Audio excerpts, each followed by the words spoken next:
way back in the days when hip hop began. Yeah. Welcome to another show or episode. I call them programs. That's what I'm doing.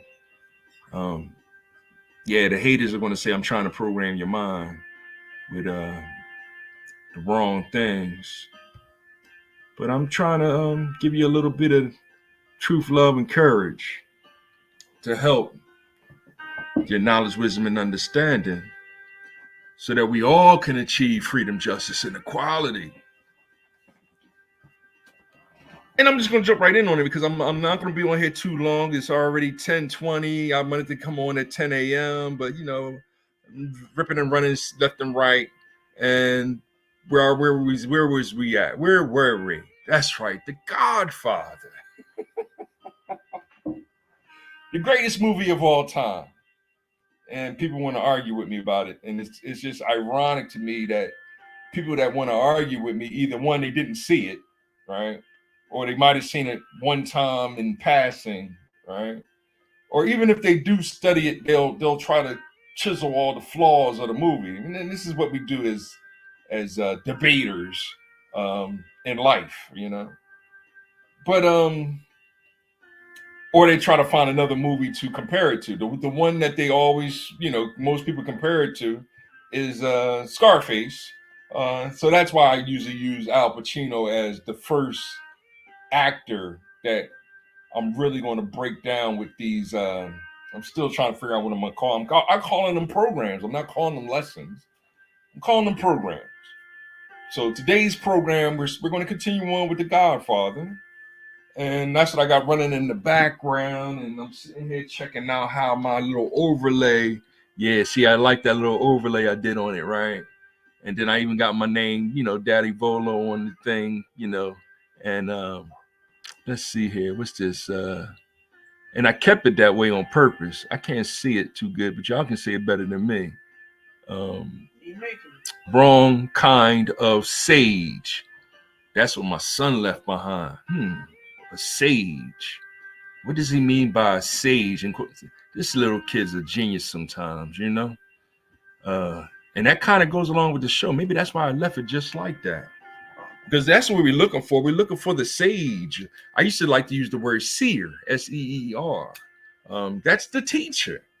But on the last episode, it was I also shared in the lower right hand corner that you shouldn't call nobody other than the Messiah teacher. I'm not the Messiah. I try to be for my son, but he acts more like my little brother than anything else, and I act like the little brother of my father. That's why you shouldn't call anyone other than God in heaven our Father with a capital F. Just like I capitalized the H in hip hop. One word, hip hop. One word, that's the culture. That's the consciousness of moving. It's a collective consciousness. So I do give credit to Rakim, Big Daddy Kane, Cool G Rap, EPMD. That's a critical one right there. Dougie Fresh, Slick Rick, or Ricky D. MC Ricky D was his original name, right? We all change our names throughout life as we constructing this new concept, this new idea that was already written for us. God is the author of hip hop. It is what we do. It's not physically beating each other up. It's dancing in the subway. All right? That's a bad sportsmanship. That's the battle. It's not trying to kill each other. It's showing it's understanding peace, compassion, and unity. But I sit back and I keep seeing even the algorithm causing separation, destruction, Because The Godfather only came to be in my lessons right now is because I'm everybody's starting over. So the algorithm hears me and it says, "Oh, we starting over again."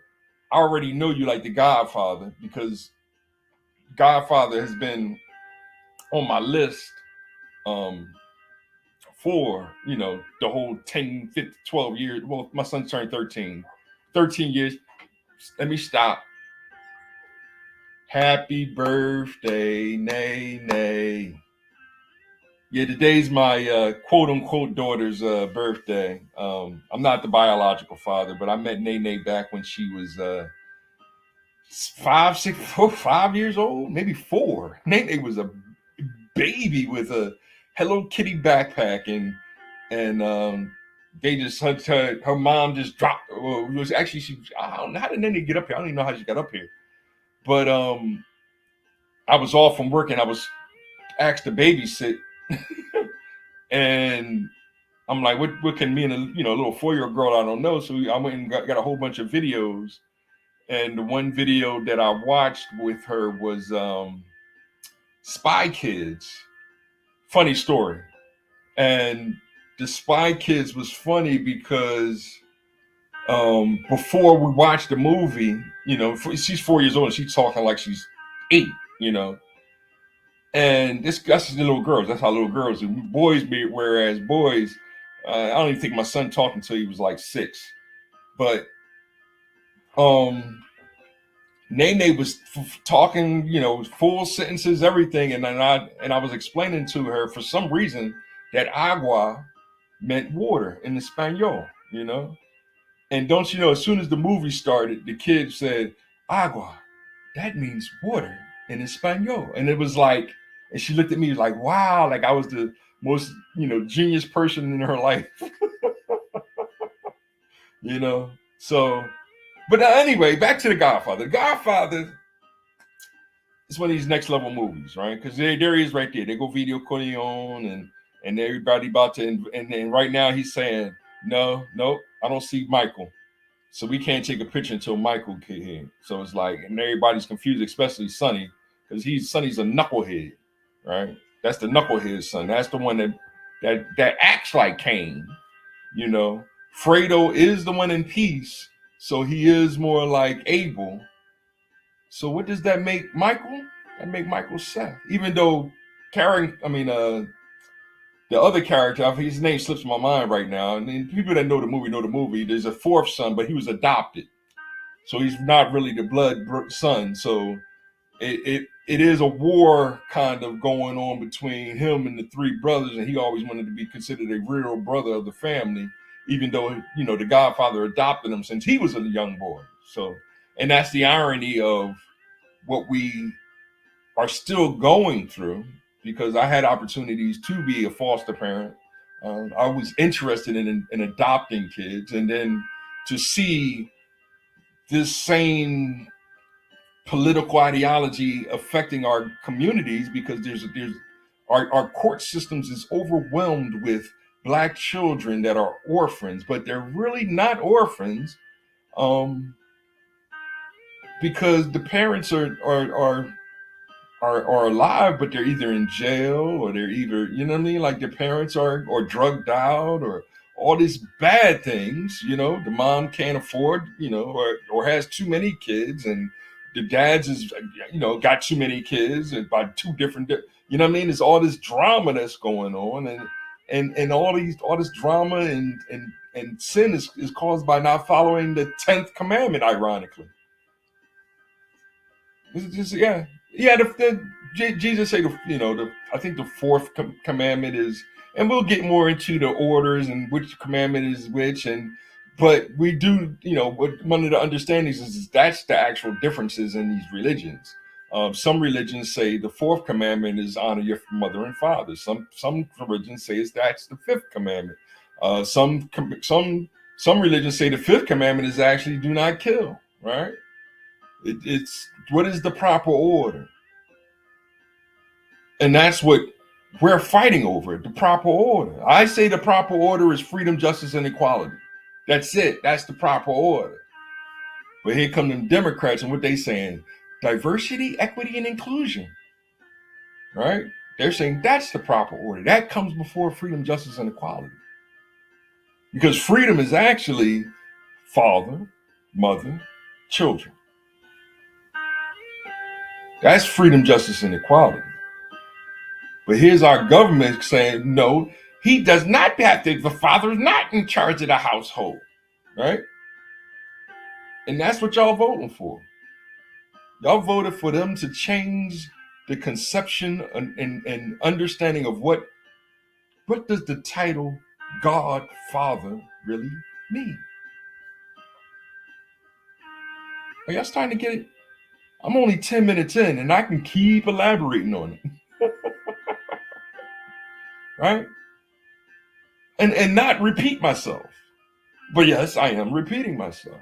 It's as primary as the primary colors. There's only 3 primary colors.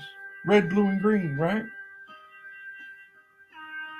There's only 3 principles of life. Truth, love, and courage.